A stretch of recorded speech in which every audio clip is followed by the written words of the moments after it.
Саламатсызбы достарым, қалайсыңдар? Бүгін жеңіс мереке, 9 май жеңіс мерекесі. Аяқ астынан қонақ келіп қалып, осындай тез салат дайындап жатырмын. Сіздерге де осы білетін салатыммен бөлісейін деп жатырмын. Бар жоғы 6 ингредиенттен тұратын өте оңай, өте дәмді салатты сіздер жасап, сіздермен бөліскім келіп отыр.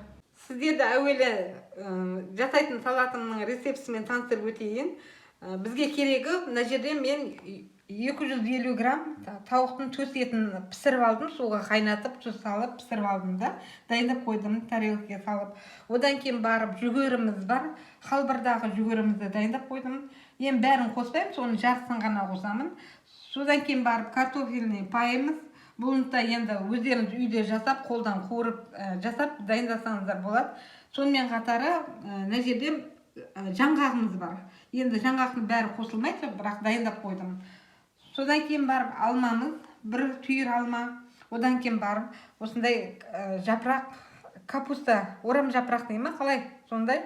Сосын майонезімізді қосып, қазір сіздерге жақсылап дәмді салат жасап көрсететін боламын.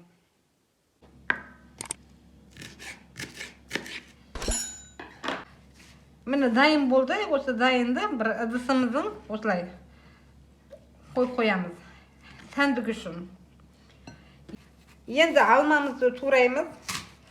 Енді негізі алманың ішіндегісін осындай несін тазалап алыңыздар да, одан кейін барып соломка ұзынша етіп турасаңыздар болады. Қазір мен турап көрсететін боламын.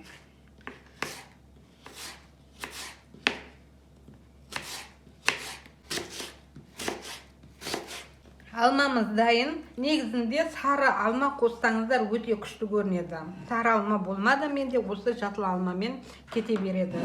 Енді мына бетіне саламыз.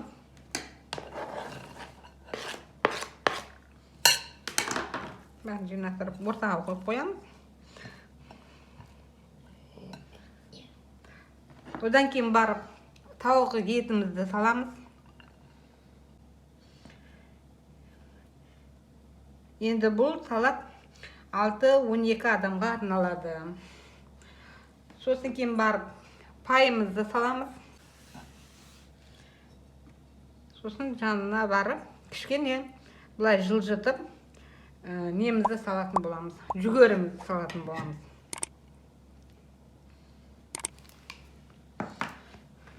Міне осылай болады. Үйдегі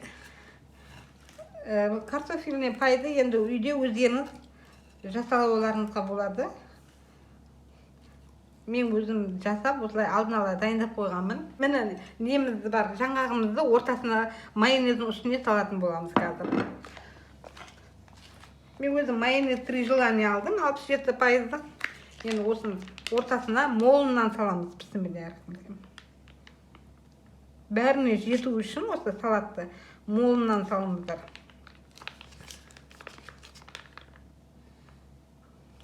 Жетпей бара жатса қосасыздар. Енді жаңғағымызды, грек жаңғағымызды осылай үстіне сеуіп қоямыз.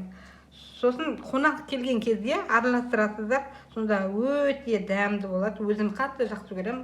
Үнемі осы салатты қонақ шақырған сайын жасап тұрамын. Барлығы мақтап кетеді. Сіздер де жасап көріңіздер. Лайк басып, комментарий қалдырып, каналыма тіркеліп қойыңыздар.